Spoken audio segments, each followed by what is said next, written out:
Okay. I'm just waiting.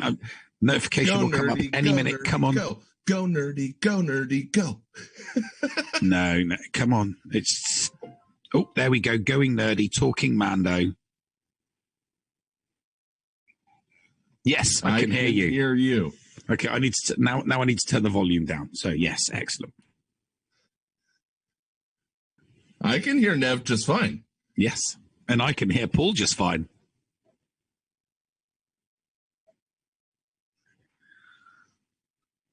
Okay, hang on a minute. I'll let me turn the volume. Ah, gotcha. Okay, speak. All right. So I'm talking right now. Yada yada yada. Blah blah blah blah blah. Can you hear this? I hear myself echoing back. Not sure if I can hear you, Thaddeus.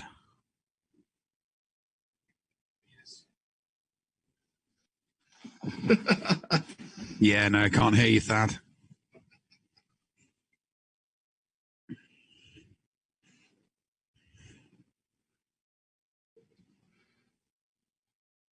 You're going to have to use sign language, Thad. You can't hear him right now? No, can't hear you on the stream. Can hear Paul, can hear me, can't hear you on the stream, even though I can hear you now. Yeah. Okay.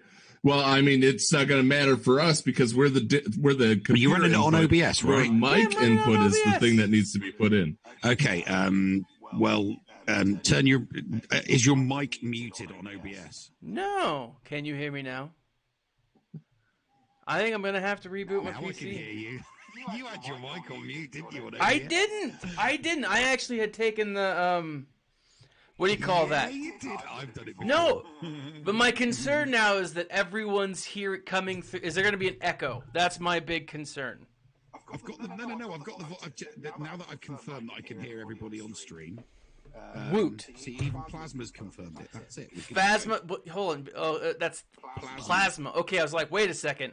I read Phasma, and we can't trust her. So, although mad props to Delilah Dawson, she was. Yes. Okay, can I put the Coke in my Jim Beam now? Yes, fine. See, look, fine. See, it's Jim Beam. I wanted to show everybody that I was drinking Jim Beam and that it wasn't just Coke. He says it's Jim Beam, but really, it's just apple juice. It's honey Jim Beam. It's apple juice. And this is milk, and I'm going to drink it. I had cranberry 7-Up that I drank a while ago, so I'm going to drink the dregs.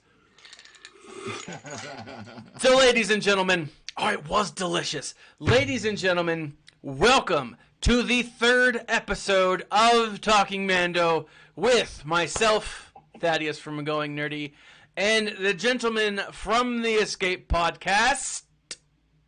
I think I had enough of a space between there. Paul and the Nev, and together we are part of the Escape Podcastaways. Gentlemen, welcome. Oh, thank you very much. And I look like absolute crap today because I'm running on 3 hours of sleep. Paul, I think you look beautiful. Beautiful. Well, I called you the most handsome content creator this week when we were talking about Operation Metaverse. Well, I do try. It's the beard. We were no. It was the compliments. The compliments were aimed towards your lovely shiny hair. Oh, thank you. I do wax it from time to time. The shininess of the head. Shininess. That's where the compliments. Shininess is as shininess does. So, gentlemen, welcome. Mm-hmm. And episode 3. How awesome was Oh my gosh! So, I've seen it officially twice, maybe 2.25 times, because I started it a second time. I was watching it with my 4-year-old, and when the Mando goes all ape crap, she's like, "Dad, I'm scared." I'm like, "Crap, I want to finish this." And so I turned it off, but then I turned it back on again hours later, and she came in at the exact same moment and was like, "Oh, what are you watching?" And then watched the rest of the episode with me. And so, like, I don't get children at all. But, Well, when it comes to raising children, this is the way. This is the way. This is the way. This is the way. This is the way. Okay, Paul has given us a great idea, and the title of what we've seen so far is 3 episodes with 3 very distinct, very quotable catchphrases. Mm-hmm. And that's what we're going to be titling each of these new these episodes. We will give it that title, and just go with it. And that'll be the one that'll be our title for the episode, or for this episode. So episode 1 in retcon is I will initiate self-destruct. Yes. Episode 2 is I have spoken. I have spoken. And then this is the way. This is the way. This is the way. This is the way. I gotta say that when I heard With that a cheesy salute.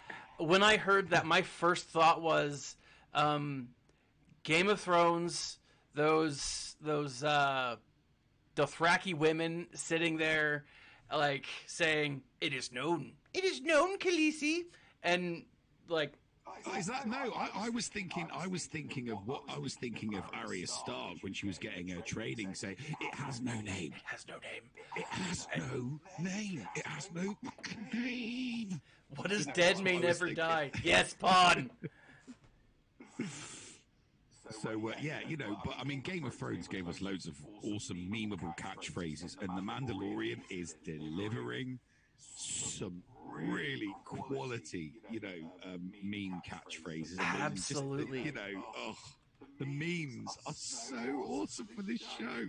It's brilliant. I'm getting a little bit tired of the boomer okays and the okay boomer ones, because it's like they were funny during episode 2. Yeah. But it's they were funny on episode 2, but it's like, guys, we're on to episode 3. Yeah. You need to come up with something original. Just boomer okay. Yeah, we've already had it. Move on. But yeah, no, episode 3. I mean, so much fun. I really, really enjoyed this one, for obvious reasons. Oh yeah. Okay, so one of the things that I'm loving is this back and forth between like him and his past. I absolutely think that we are going to get a lot of backstory between now and December 18th is the episode before the movie comes out, right? Episode Right. Okay. Yes. So we'll get one on the 18th. Here's what I'm thinking, okay? The Mandalorian, the Battle of Mandalore is much bigger than any of us have predicted and or talked about or thought about. I think it's going to be huge. All right. I think it's going to be huge. We'll get into that when we actually jump into speculation, but anyways, I'm very excited for that. Now, okay, starting off. Thoughts. Paul, give us your initial thought of up until he drops off the bounty. Up until he drops off the bounty, my notes were that Yodel wants to eat the metal, and this is not a toy. But up until he drops it off, I found it really, really strange that he would walk through the middle of town with this bassinet open, this rare species child just out in the open. Somebody could have claimed the bounty for it dead right then and there. Yeah. Nev? Well, I mean, so we're talking about up till he drops it off. I feel like this is definitely a 3-part episode. He drops it off, turning point, and then finale. Yeah, no, the drop it, prior to the dropping off, obviously we've still got the we've still got them in flight, heading towards the planet. Obviously, you've got you've got the trigger item, the knob from the thrusters. Yeah. So you've got the little ball that screws on top of the pole that it does its thrusters backwards and forwards, and obviously screws it off and tells him off it's not a toy. Blah. So I didn't. Obviously, the significance of that act doesn't come into play until the second act of the until the second act of the show. Mm-hmm. But you kind of sense there's something there, because there's the you've got a wide angle shot of the both of them in it. So the director is clearly directing you to be looking at both these characters. They're playing off each other. It's like, he's just a little child and he wants something, and there's Mando, like, yeah, it's not a toy, and then he whereas he's always picked him up before. He's always picked him up with two hands. Mm-hmm. And then he grabs him by the, so there's the familiarity, the familiarization. Yeah. He's feeling more comfortable with the child. So he picks him up by the back of his cowl and puts him back in his court. Whereas before, he didn't really know how to handle a baby, and he would, tenderly and gently pick him up with two hands and place him back in. But now, because they've spent time together, he's getting used to him being around. He's being, so I thought that, it's more about the building up, the building up of the relationship. He's spending more time with him. He's already spent more time than he should have with the child, and I think he probably realizes that as well. So the act one was, all about. I said it when we did last week's review. He was always going to return the mark. He was always going to do it. There was no doubt in my mind that he was going to return it, and that's exactly what's happened. That needs to happen in order for parts 1, 2, and 3 of the story to be able to flow, and naturally move forward. Yeah. So this was what I loved about that is again, they've created a story arc that is ABC 1, 2, 3. It flows, but has its own connection, right? I like the idea that, anyways. So it was cool because first off, I'm gonna recalibrate myself. All right, here we go. When I first saw the little Yoda taking the ball off, taking the thing off, I looked around and I was sitting next to another microphone I had that spins off like that. And my daughter was sitting right next to me, and I was like, yeah, the Mando's not like, he's frustrated. Also, if his ship can come apart that easily after being rebuilt, maybe the Ugnaught didn't do so great of a job, right? Just throwing that out there. No, because that's an aftermarket piece, if you will. Oh, that was on his ship before. It's not like he got it back from the Jawas. It's just a thruster handle, he could unscrew that ball, put a little skull on there, maybe put maybe put a little Mandalorian, a little Mandalorian crest on there. It's interchangeable. Yeah. We have gear sticks in cars, and people can change the knobs on their gear sticks if they want to. Clearly, the Star Wars universe allows thruster sticks to have the knobs changed on the top of them. True. And children think they're toys. Which they do. And like that was as I was watching that, I was like, yeah, I mean, kids, or, I don't want to call it middle age, but 50-year-old people still unscrew things that they probably shouldn't. Well, no, here's the thing. Mando probably didn't even realize that the damn thing screws off, because it's not something. He looks at that lever, and it's a thruster lever. That's it. So it's up and down for his entire life. That's all he does with it, up and down. A child looks at that and goes, I wonder if I can take this apart.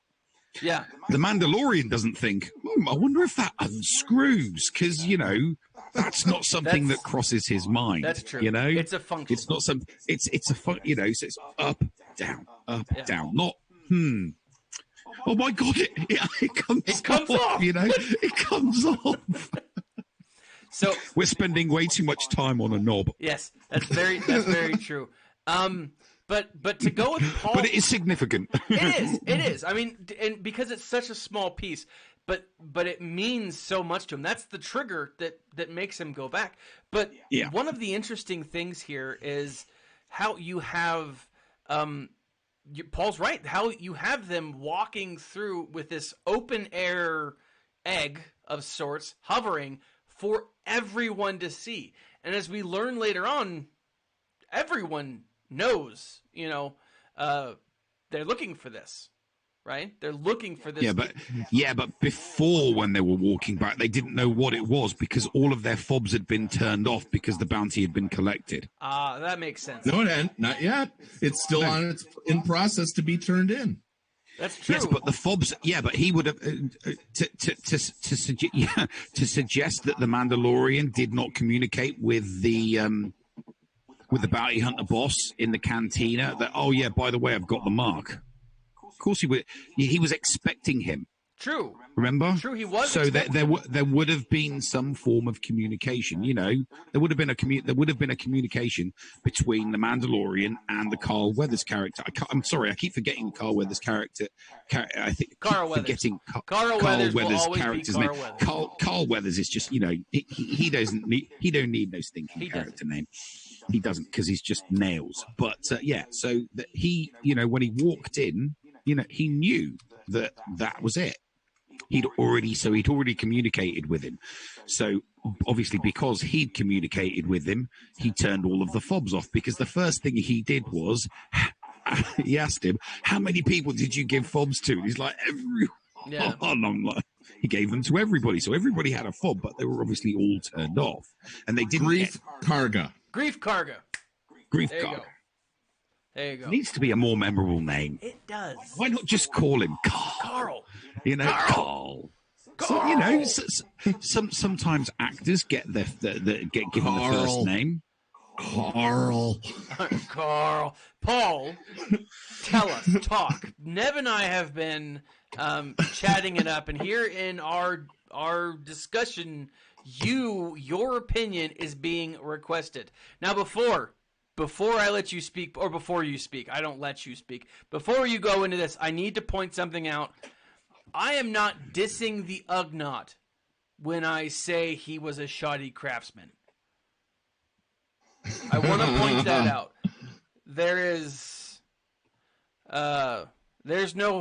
I love the Ugnaughts. I do. I love all creatures, small, Ewoks, Ugnaughts. You got me, right? So, no hard feelings against the Ugnaught. I'm not being spacist here. I mean, I was kind of spacist, but maybe against just that one Ugnaught. Maybe he really does do shoddy work. Speciest, I think. Speciest. Yeah, speciest. Yes. Speciest. I don't want to say xenophobic. Or xenophobic. Is it xenophobic? Xenophobia? I guess so. Well, no, xenophobia is fear of foreigners. No, but it's the fear of other... Is it just foreigners?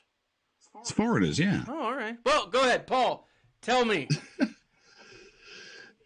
I mean, you guys pretty much hit it on the head there as far as that. My main things, though, that I took away was honestly from, starting in the next part after he's turned over Yodel, and we've seen the exchange. He takes the Beskar and he takes it back to the Death Watch looking, blacksmith again. So I truly do. I'm on board with you as far as that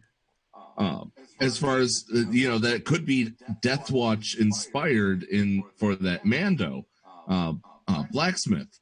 But also note that the second time we get a flashback is the second time the armor gets made for him. Mm-hmm. And I've noticed that. So apparently, large slamming of hammers scares Mando. Yeah. So Mando and Thor should never team up. Mando and Thor is definitely not a team up that you want. Yeah, definitely not good. No, it's the forging of the armor, and it's the forging of the armor that triggers his flashbacks to, you know, when he was a kid and when he was when his parents. I mean, if that's the only way that we get those flashbacks every time he gets his armor done, it's a bloody good job that he got his entire suit of armor finished on this one occasion. Seriously. So the problem we now have is he's got a full suit of armor, so we're not going to get any more flashbacks. Not necessarily. Not necessarily. We could see unless something else triggers them. Yeah. Well, maybe you know we'll get Gina Carano to get a full suit of armor, and he'll go with her, and then more flashbacks will happen. Oh yeah. Side note: checked out. You know, the chick that made his, makes the Mandalorian's armor. Yeah.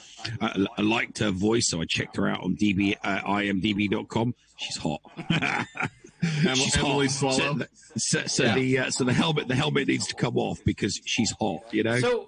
So that's an interesting point. Like the whole helmet thing, right? They say you never have the helmet come off, right? They asked. Mm-hmm. That was a big thing. But in the original trailer, you see a woman looking like she's about to take his helmet off. So is he going back to a Mandalorian homeland? Intrigue. And also another thing about that is that apparently there's only one of them above ground at one time. Yeah! Oh! So it's essentially the Mandalorian is like the name, like the Dread Pirate Roberts. Where it's like any Mandalorian can do a job, but maybe that's how the reputation has gone around, that there is a Mandalorian and he just happens to be the one to pick up that last job, right? Well, no, because they've all got different armor. Yeah, but unless you're very familiar with what they're doing, you know, unless you're interacting directly with them, there's no real way to distinguish between them, right? If you don't know one Mandalorian between another, right, because you've only seen the one, or you've only seen them one time, then. But each man, well, you see, that's one of the parts that I didn't quite get, because each Mandalorian's armor is 100% unique. Mm-hmm. They're all unique. I mean, I get the whole, you know, when they're on different planets, only one can be out at a time, because it's a security thing. Clearly, it's a security thing. They're hiding their numbers because, you know. They suffered great losses as a result of the purge, and the last thing they want to do is reveal their numbers in case some, you know, new big bad comes out and decides to, you know, finish off the job that the Empire didn't complete with the purge. I figured out a reason why this happened, though, Nev. Why that is, you know, this is the way. This is the way. This is the way. This is the way. It just this is the way. Not you know, why? Reasons. No. This is the way. This is the way. So from that, I can't. I saw that was a brilliant. It was a brilliant meme I saw on Twitter earlier on today. You know, the whole. You know, when two people get into an argument, it's like, you can't do this, and it's like, yes, I can. Why? And normally the end of the meme is reasons. Well, reasons has now been replaced with "this is the way." This is the way. So it's not more. It's no more. You know, reason. Yeah, you know. I'm not going to let you do that for reasons. Yeah. I'm not going to let you do that for this is the way. It's the new reasons. This is the way. It's a brilliant line for memes. It's just so awesome. But no, it was, the second part of the show was very, very good. It was very succinct, very important. We got to see a little bit more of the lair that all of the Mandalorians hang out with, and we got to see the client again, which was absolutely awesome. Because you love that client. Werner Herzog, I mean, the guy's a director, but he's such a good actor as well. I'm so glad that, you know, he was in it again. Okay. Now, I did want to point out in the second part, we get the fight between Mando regular and Mando heavy. I loved that fight with the knife right at each other's throats at the end. This is exactly. And then Darth Crimson Dawn Mando, the armor basically breaks it up right at the end by starting the whole "this is the way." Yeah. I agree that was an awesome scene. And it was a great way to introduce these other Mandalorians that we saw in the first episode, right? I mean, we saw them. We didn't really get an idea or a feel for them, but we got them, right? This is the first time that they have dialogue, that they have speech, that they're actually doing something besides what looks like playing chess, right? And it was an awesome introduction, right? And I thought it was cool because then you got to see their feelings towards the Empire, their feelings towards like their past and their history, and it was a really cool moment. I thought it was brilliantly done to introduce just a little bit of the past that is going, and like I said earlier, is going to explode. They're going to dive into that moment, like this is forged within a Mandalorian, or an Imperial forgery or smithy or whatever, and what, this guy's working with him, scraps off the table, right? And we're going to see what happens, how the Empire betrays Mandalore and the Mandalorians. I don't know. I think it's going to be interesting. Yeah. Well, I mean, we saw the B2 unit in the flashback. It's going to be entirely about. I'm not sure where I'm getting the echo from. I think it might be you, Nev. I'm not sure. I didn't say anything. No. I just know that somebody will comment in the chat. Echo. But the fact remains is that we get the flashbacks. It's a B2 unit. They ripped off Rogue One by hiding him in a hole. It's pretty much the same. Not the same, but a very similar story from Rogue One, how Jyn Erso was hidden compared to where they tried to hide Mando. Yeah. No, and I agree. I think it's going to be an interesting way to, based off what. Yeah, I think you're right. I'm gonna stop talking.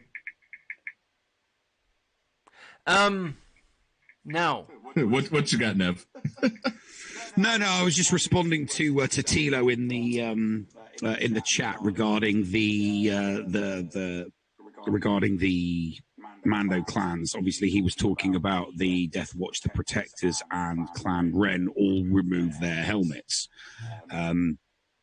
But you've got to remember that they were different clans. I was just responding. You've got to remember that they were different clans, and B, this was each clan has their own kind of rules. It's slightly different, and obviously this new stuff that's coming in, this new Mandalorian law that Dave Filoni and Jon Favreau are bringing in is going to have some kind of overriding story arc within the season. We don't know what it is yet because we're just getting to know the characters and we're just getting to know this Mandalorian. We don't know what clan he's in yet. I kind of get the feeling that the trailer scenes that we've seen where we see the woman put both, her hands on both sides of his head, that may be, something that is later revealed. But we're just getting to know him. We're just getting to know the Mandalorians. We can't rely too heavily. We can't rely too heavily on what we've seen in the Clone Wars and Rebels. Even though there was a lot of Mandalorian stuff in there, this is this is separate. You've got to remember that the Rebel stuff was before the fall of the Empire. We are 5 years after the Battle of Endor, so we're into the New Republic. We got mentions of that, that we got mentions of the New Republic running the call. We know that there are empirical factions in the Outer Rim in various different sectors and various different parsecs running things, and it would be exactly the same with Mandalorians. There are going to be different clans in different areas, and each of those clans are going to have different rules. So there's just very, very small pieces of information at the moment, and it's all going to come together probably at the end of this season, and then we'll get a cliffhanger that makes us want to kill ourselves, because we'll all then instantly want to watch season 2, and we know we're going to have to wait 12 months for it. But, once we've got through this whole getting to know the Mandalorians, getting to know the characters, becoming invested in them, I mean, we've still got this Moff Gideon and, his faction to figure out yet, because we've seen them in trailers. We know it's coming. We just don't know what episode. So, yeah.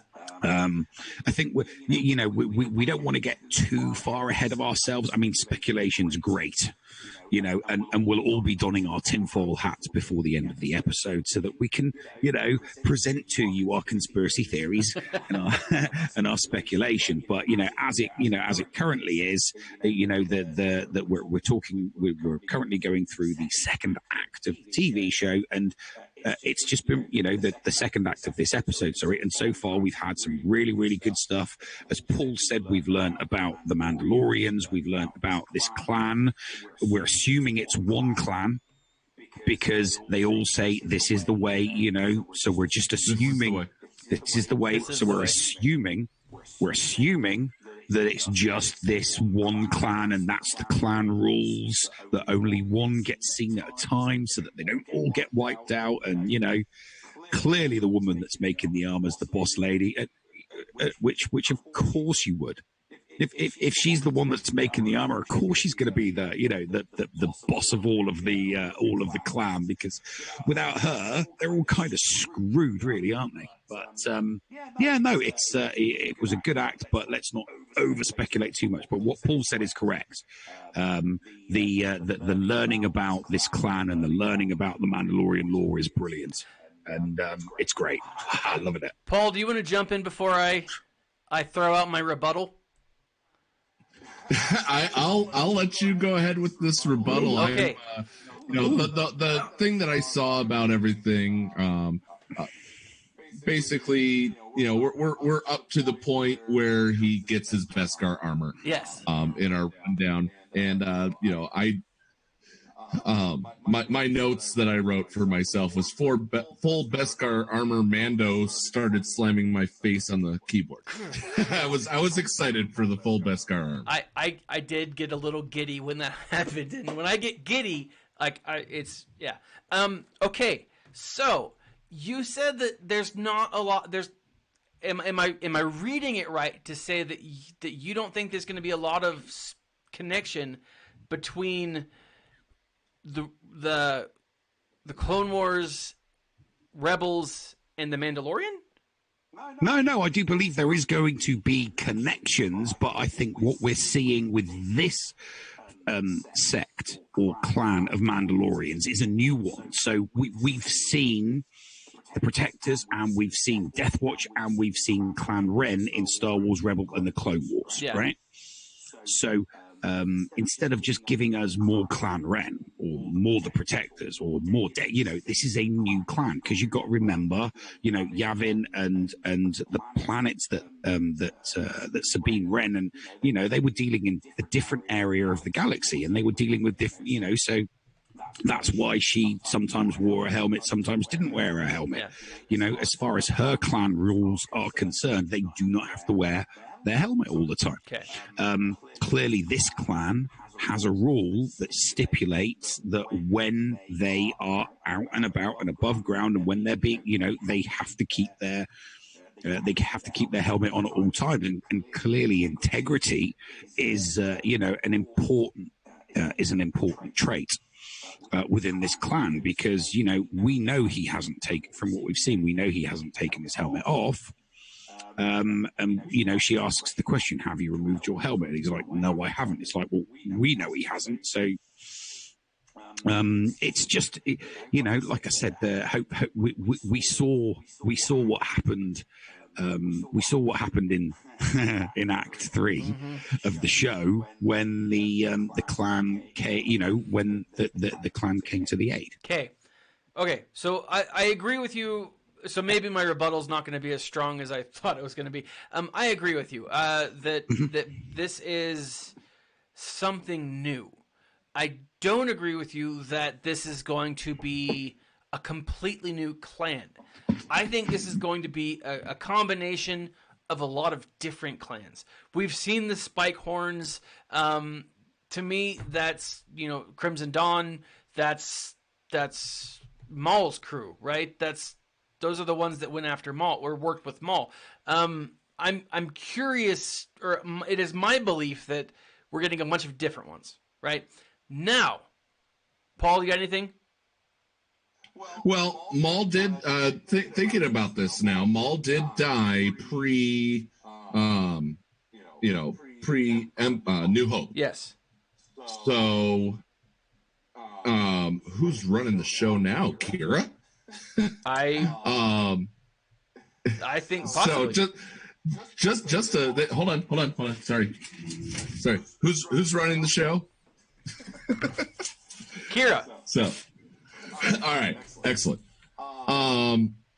So now the thing is that we do have all that time from A New Hope through Return of the Jedi that happens between, we don't, do we know in this current canon, sorry Nev, in this current canon, what happened with Mandalore? Not yet. We have snippets. So from the really Nev. From the Ahsoka novel, I'm just scratching my eyebrow. It's a family show, Nev. Pushing my glasses up. So from the Ahsoka novel, we know that the Order 66 took place like at the tail end of the Battle of Mandalore, right? Ahsoka was able to escape because Rex and his crew at the time had pulled out their chips, right? Or had their chips removed. And so we know a little bit, but we don't. And that's why Clone Wars is so important. Especially, Season 7 of Clone Wars is so important because we really don't know what takes place here. With some of the other canon, we have moments leading up to it. I don't know, but I honestly think that this is why the Season 7 is so important. Also, I think this is partially going to be what the Cassian Andor series covers or works with. I think we'll see some of the fallout from the Battle of Mandalore with Cassian Andor's series, because again, that is going to be a pre-New Hope series featuring Cassian Andor, K2SO doing their spy thing, right? And so therefore, it's going to interact with probably Crimson Dawn. It's probably going to interact with other seedy underbelly life, right? The Hutt Cartel. We'll see a lot of those same characters or those same players in the Cassian Andor. So I think we're going to get a lot more. But it was Sean Rangor, the Red Kelly, who pointed this out, and let me bring it up real quick. I just took it. I just took an image, a screenshot of this. He said we'll talk about Paz Vizsla, and I'm not super familiar with Paz, and so I went through and I looked it up, and this is, oh man, that's huge. That's what she said. This is an excerpt JediNews.com. From JediNews.com, and this is powerful. So Paz was voiced in the series by Jon Favreau, and in the end of the episode, you see when he's flying off in the jetpack, you get that moment where Paz comes back up, gives him the salute.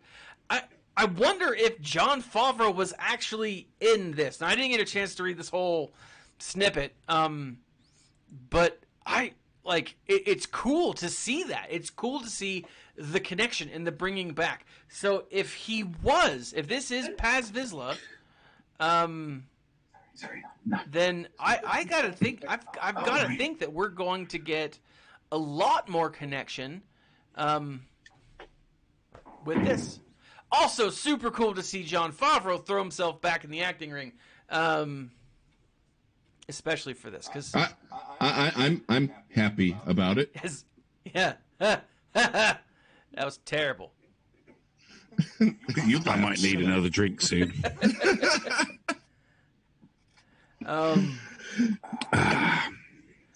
Yes, no. There is a lot to be said. There is a lot to be said for Easter eggs, and there's a lot to be said for old history. There's a lot to be said for taking stuff from the Clone Wars and integrating it into this. There's a lot to be said for taking stuff from Rebels and integrating it into this.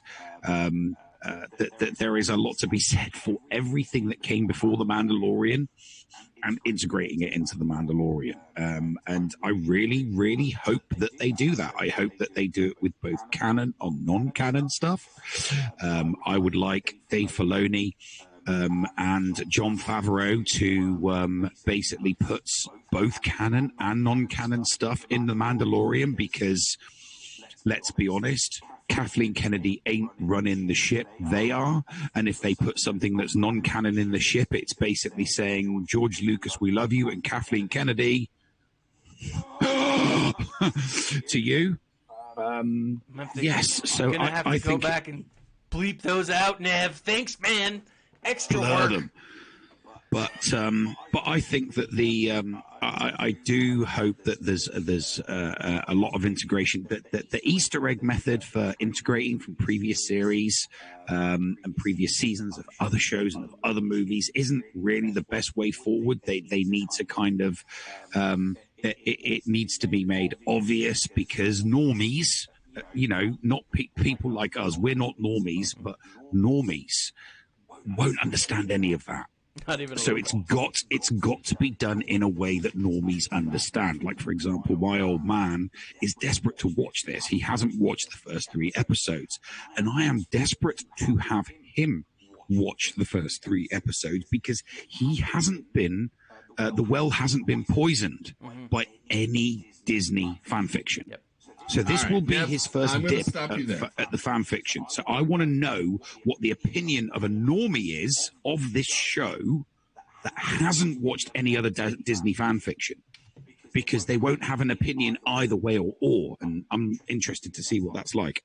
I got an opinion for you. You're just saying, sure. You just went in and said, and by the way, Jaka, this is why I looked so serious during Nev's soliloquy there. The fact that he entirely said that he doesn't want anything from The Mandalorian to end up in episode 9. And then all of a sudden he's like, well, if they take all this stuff and put it into this stuff, make up your mind. No, you didn't. You didn't listen. I said everything before The Mandalorian. Not anything after listened. In the timeline. I'm talking everything pre-Mandalorian timeline, not after, before. The Disney fan fiction, other than, the Disney fan fiction, episodes 7 and episodes 8 come after The Mandalorian. And then you know what? This is the reason why you're not allowed to play Jedi Order. Oh, is because it's different. It's different. No, it's canon that's coming after, and it's set in the Disney universe. They got a little Disney logo in, right on the thing. And Rebels has a Disney logo. Rebels has the Disney logo. Yeah. Yeah. And so You can't pick and choose. Rebels was made before. Rebels was started before. Like it was Rebels and Clone Wars started before Disney bought it. Disney. This is all the canon. This is Disney canon. It still is $1.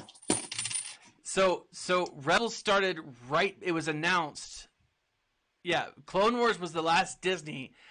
Just before the merger, Rebels was announced as the new Disney. Right, as the new Star Wars.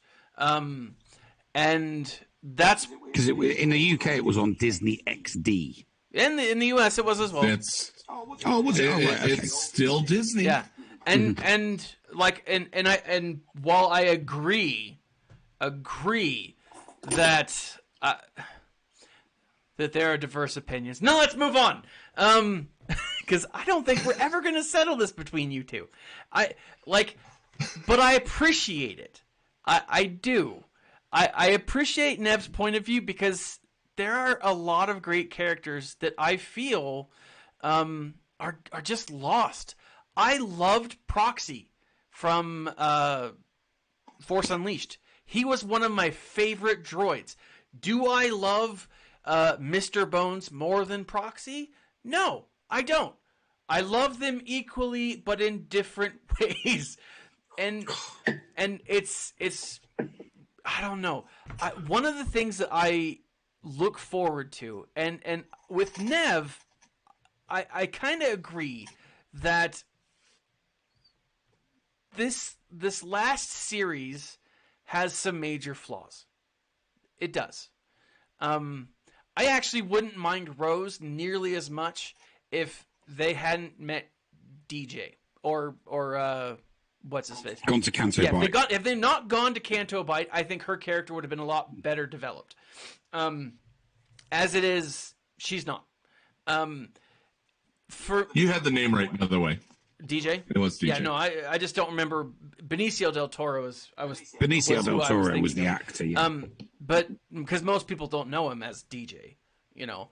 But anyways, the idea that there's a lot riding on episode 9 for me. I will most likely enjoy it. Like one way or the other, I'll look at it and be like, oh, this is fun. Right? This is a good movie. This is a good story. I liked episode 7. Episode 8 was entertaining for me, but it's not my favorite. There's things about it that I really enjoyed, and there's things about it that kind of bugged me. It was okay, in my opinion. But episode 9, story-wise, has a huge... I don't know. There's a lot that's riding on this, and I think we can all agree on that. It's the end of the Skywalker saga in the film series. Don't get on me, Nev. Of the film series, it's the end of the Skywalker saga. So yeah, it does. I'm kind of glad. I'm curious to know where they're going to go from here. I really am. I have my theories. I have my thoughts, but I really am curious. I really am curious to know where they go from here. Lots of rumors that are coming out between now and, or that I've seen in the last week that talk about this. I'm keeping entirely. I won't. I mean, I will happily discuss with people one-on-one, but I ain't going to discuss the rumors live online. No, not in a live video. I won't do it either. I wouldn't. No, I'm not going to discuss. I'm not going to discuss rumors of screeners and rumors of script writing. Oh no, that's not even what I'm talking about. I'm not talking about those rumors. What I'm talking about is rumors that of stuff that's coming out. And it not just beyond episode 9. Is that burp? Sorry, it's a plate of shrimp. Oh, you lucky. I'm talking about rumors beyond where the story goes from here. But okay, so oh right, okay, rumors beyond. Yeah, no, I'm just talking about. You know, I just want episode 9 done, dusted, out the way. I want it finished. All right. I want it done. I want us to be in. I want us to be in February. I want people to because by February, no one's going to give a rat's ass about episode 9. No one's going to be talking about it. It's going to be over, done, and dusted, and people will be talking about the Clone Wars season 7. because that's what's going to be kicking off in. Is it? I can't remember. Is it February or April when they bring out season 7 of the Clone Wars? I don't remember. But before we completely have Paul get an aneurysm here,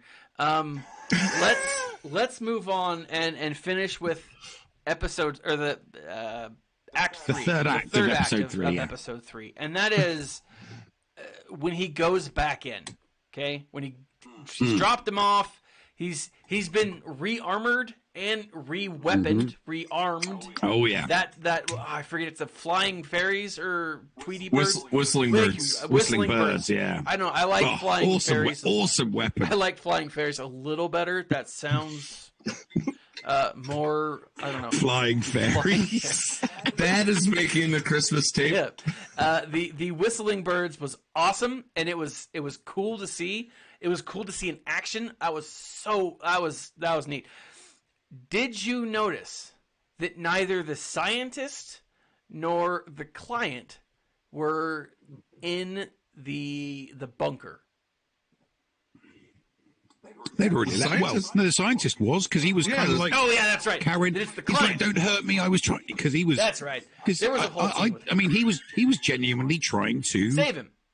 He was genuinely trying to protect him, because like when we saw through when the Mando overheard the conversation going on between the Werner Herzog client character and the scientist, obviously they were talking about how, a sample had been taken, and they tested the sample and they discovered that the child was healthy. And then obviously, we didn't read that was, I mean, obviously we're just given a snippet because he only just started listening in on the conversation at that point, but we heard from there. So we knew that, so he was there. The scientist's name is Dr. Pershing, like the donut. Paul, I know a lot of things about donuts. I've never heard of the Pershing donut. But yeah, no, you do. You never heard of Pershing donuts? I have not. You do raise a good point. The maple client had already scarpered. So I wonder where he'd scarpered off to. Clearly, he's got the sample and he's got the data and he's got the information, and he's heading off to somebody else. But I'll save my tinfoil hat for that, because that's my conspiracy theory. I'll save my tinfoil hat for that. Yeah. But I'll wait till we finish talking about 3. But Thaddeus, tell everybody, what was the trigger? What was the trigger that made him go back and do all of these things? I think the trigger was twofold. It started at the end of episode, or at the end of the third act, second act, where the guy pulls out the Beskar. Where Carl Weathers pulls out the Beskar, and he's like, "Oh, look at this! I got this!" Right? He essentially flashes him the goods. I mean, he literally flashes him the goods, and I think that's the start of it. Right? The Mando's like, "Oh," then he looks at the little knob when he gets on his ship, and he sees it, and he's like, "Oh, my little green friend's not here. He's not here to, twiddle with my knobs. He's gonna play with my knobs." Yeah, I mean, but literally, he was playing with his knobs, and I'm not trying to make that weird or anything. Too late. It's already weird. Dang it. But he was. He's not here to screw up all the pre-installed fabrications. Yes. Thank you, Paul. Thank you. The words escaped me, and I could not have ever thought of those. I am the Escape Pod cast, so I can help when words escape. There you go. I don't understand what you mean about the Beskar. What do you mean shows him the Beskar? Carl Weathers. You said that was part of the trigger. That was part of the trigger. Absolutely. Right? Because he got a cut. He got the cut, yeah. Well, no, he didn't get a cut. They all got. If you remember, when in episode in the episode 1 where he gives him the bounty, he holds up the card, he goes in, he sits down, and he takes the bounty. He's given a sample. Now, you've got to remember, when he gets back in episode 3, he asks Carl Weathers' character, how many people did you give fobs to? So every single one of those bounty hunters that got fobs were also going to be looking for that bounty. So every single one of them got a slither of Beskar. including Carl Weathers, because he would have had a fob as well. So all of those fobs that were handed out by the Werner Herzog client character would have handed out a similar single piece to everybody that was going to be taking part in trying to get the bounty and trying to collect this child. And that's why he had one, because he would have, he was also a bounty hunter as well. He probably had absolutely no intention of going to look for, Baby Yoda. Yeah. Just like all of the other bounty hunters, but they still, they would have still taken the card, that eye thing would have still come out, spoke to them. They'd have still gone in, and they would have been like, "Yeah, sure, I'll see if I can get it. Give me my, And they all, because obviously the winner. You remember Werner Herzog said to the winner, to the winner the spoils, and the winner got the great big crate of Beskar. So everybody that wanted to try and get the bounty, they got a taster. They just got one little sliver. The winner got the great big thermos, the big thermos of Beskar. So that's why I was a bit confused as to why when you said he brought it, was just where he was. He'd obviously got it and he was keeping it in like the inside pocket or the pouch, and he just got lucky because that's where he was shot. Yeah. Not lucky. Oh, come on. Or you think the Mandalorian knew that's where he We'll get to that. We'll get to that. Yeah. I'm gonna agree with that one. With Paul, I think that it's interesting that he's gone, that the client is gone, that he's off doing his thing. The finale, the gunfight. Yes. And when he is down, when he is like, he's not giving up. He's not, but he's ready to sacrifice himself for the child. Baby Yoda. Yodel. That moment that did you guys freak out a little bit when you saw the Mandalorians, the rest of his crew just jumping up out of nowhere and saving him? Yeah, no. It took me back to all those. It took me back to all those episodes of Star Wars Rebels where there was Mandalorians in it, thinking how awesome would this be if it was real life, and then there it was, and it's like, a bunch of Mandalorians all flying around in there, shooting different guns, it was brilliant. It was such a good fight scene. It was like it literally was. It was a space version of an old West gunfight, basically, wasn't it? It was the young guns versus all of the bad guys that are trying to kill them. It reminded me of Young Guns in space. Yeah, man, it was so awesome, Paul. So yeah, I mean, even before that, how many troopers did the client have in his employ? I counted at least 10 stormtrooper deaths. Yeah, plus one medical droid. Mm-hmm. And it got really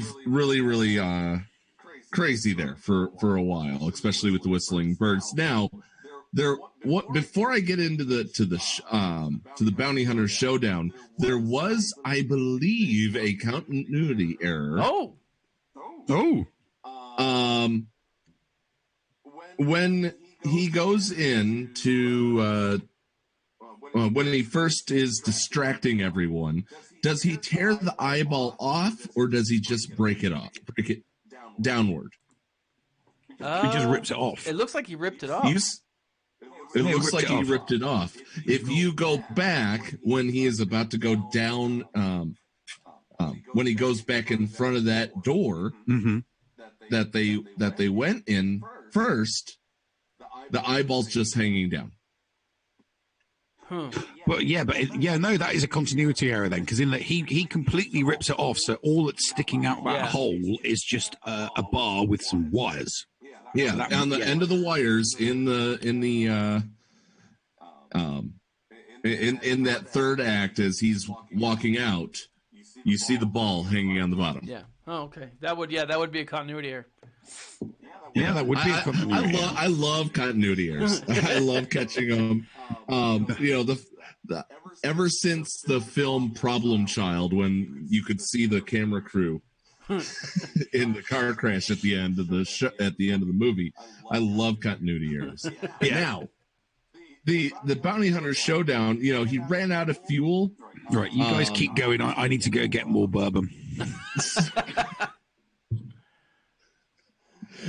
Damn it, Nev! I don't know why I deal with you, my friend.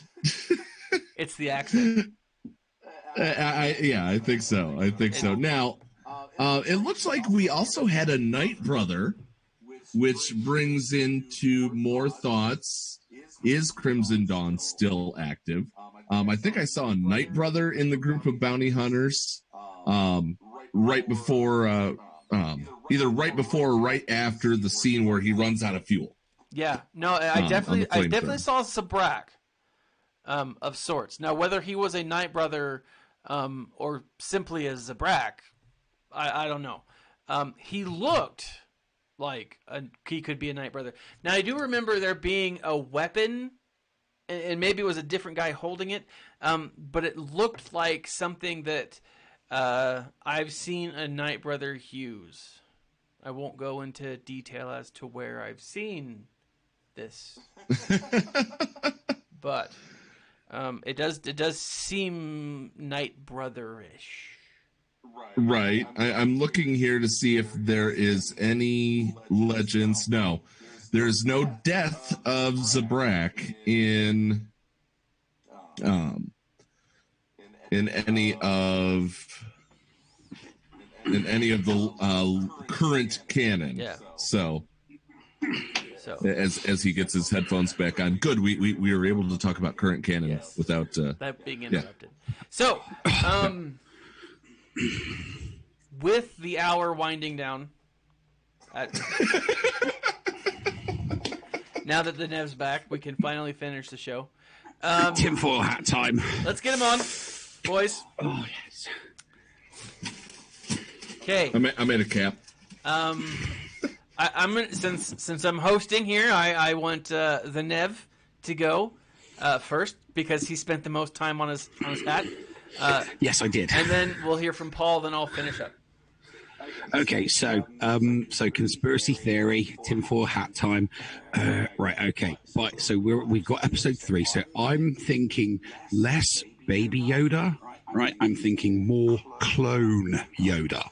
And the primary reason that I'm thinking clone Yoda as opposed to Baby Yoda is simply because of the dialogue that was exchanged between the Werner Herzog client and the scientist, talking about how, it's a healthy specimen, they've taken a sample, and ultimately I think that what this means is that this Empire dude is collecting a sample of this clone for someone. So this clone was lost during the whole foray between the New Republic and the rebels and the Empire, and this Werner Herzog character is working for a bigger, badder, not this Moff Gideon character. I think this Moff Gideon character is also working for somebody else. I think we are going to see Thrawn at the end of this.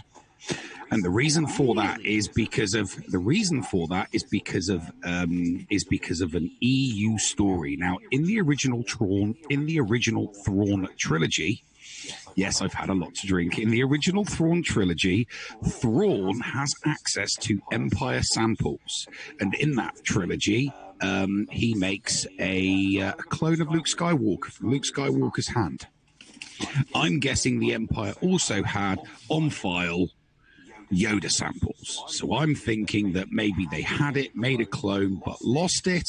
Thrawn wants it back so that he can do that, and Thrawn's going to make a big appearance at the end of the show, and he's the person that this guy is working for. Yoda. Yes. That would be. So I think that what we have here is Yoda, and that the sample is going to be used to make Yoda. And that's my conspiracy theory. My conspiracy theory, is that it's not a Baby Yoda, it's a clone Yoda, and they needed this clone Yoda for a sample so that they can make more clone Yodas. And it's the Thrawn is the guy pulling all of these the remnant Empire strings, and they're going to bring him in because Dave Filoni did the whole Rebels. He was the one that brought Thrawn back. He was the one that had Ezra and Thrawn go away. And I just think if they bring Thrawn back, it means they can bring Sabine back. It means they can bring Hera back. It means they can bring characters that Star Wars fans actually like, characters that Disney actually got decent, proper, with decent backgrounds and decent stories, and that's it. Don't take the bait, Paul. Don't take it. Go, Paul. I am taking some of the bait to say if he's bringing back Thrawn and then Thrawn appears in Episode 9, here's the blur. Thrawn isn't going to appear in Episode 9. Well, I'm just saying. I have evidence to contradict you, but that's for a different time and place.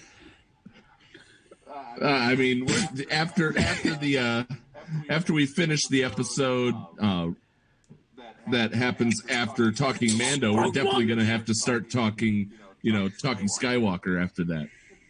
Yes. What, Nev? Go. What, Nev? It was really strong. Oh. Just like your convictions. Yes, just like my convictions. Look, don't get me. I think that there's going to be I just believe, that they have to present a sufficiently enough game-changing cliffhanger at the end of season 1 of The Mandalorian. Okay. It needs to be of epic proportions, just like Cobra Kai did at the end of season 1. Now, when I watched Cobra Kai, I loved it. I thought it was a great show. And when we got to the end and you saw his old sensei, John Kreese, walk through that door, you instantly thought, oh my God, I've got to watch season 2. But everybody has to wait 12 months. So, they're talking about it. The buzz is there. That's what they need to do with The Mandalorian. So the reintroduction of a real heavy-hitting character has to come in at the end of this season of The Mandalorian. And I just think that Thrawn has got that type of gravitas. I just want to invite people to listen to Nev's new show, Talking Machio, coming up this winter. All right, Paul, give us your theory, man. So, my theory is that I think we're finally going to see Gina. I think we're finally going to see Gina in this next episode. And I still say that IG-11 isn't dead. And by the way, Yodel has appeared in more episodes than IG-11. Yes.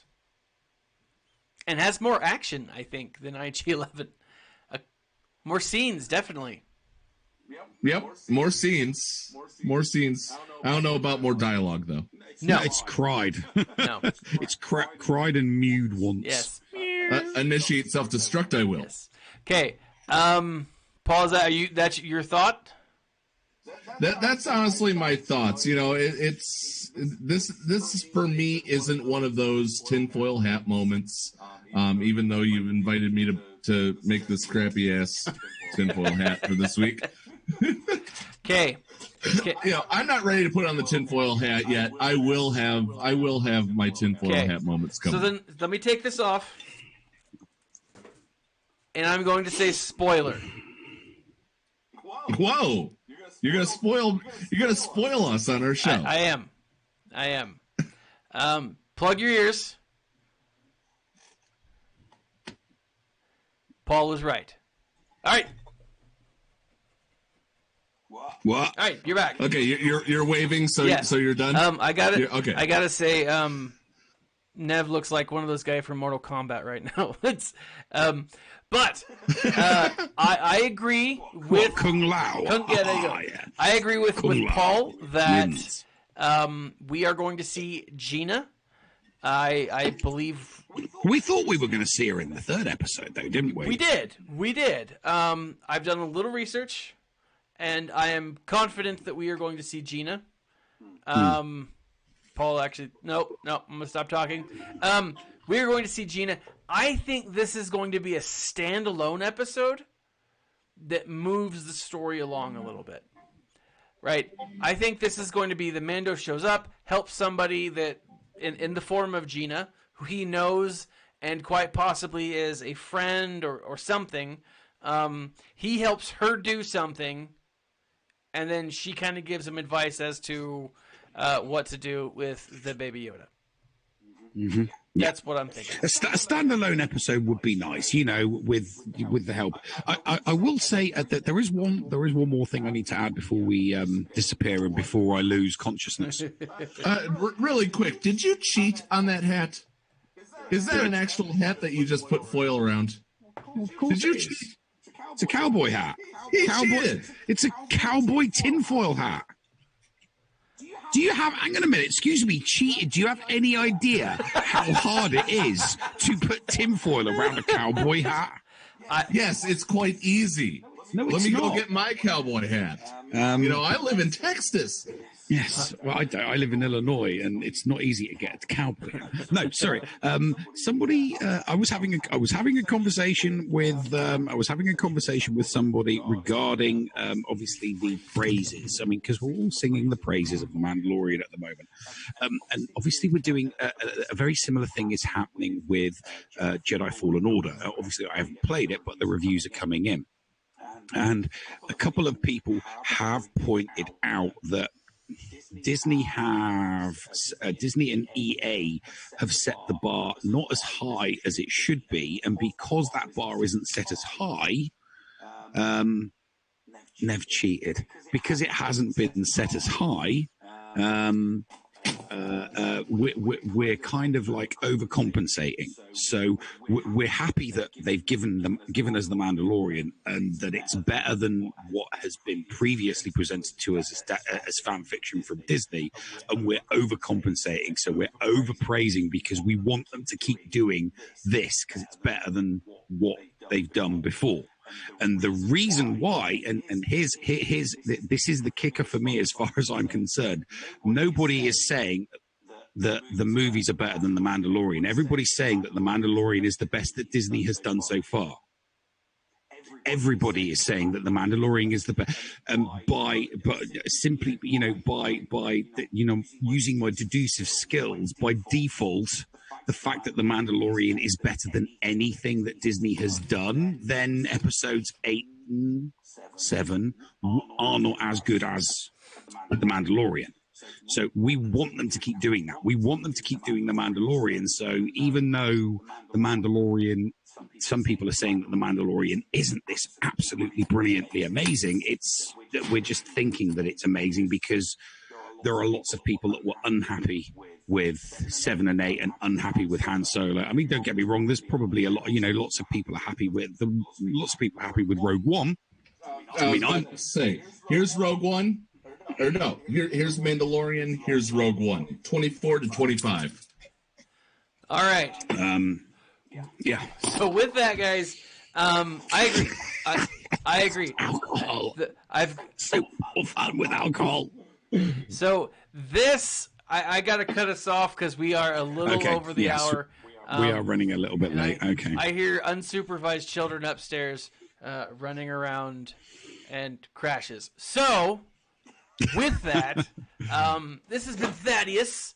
Paul, hold on. Sorry. This has been Thaddaeus from Going Nerdy.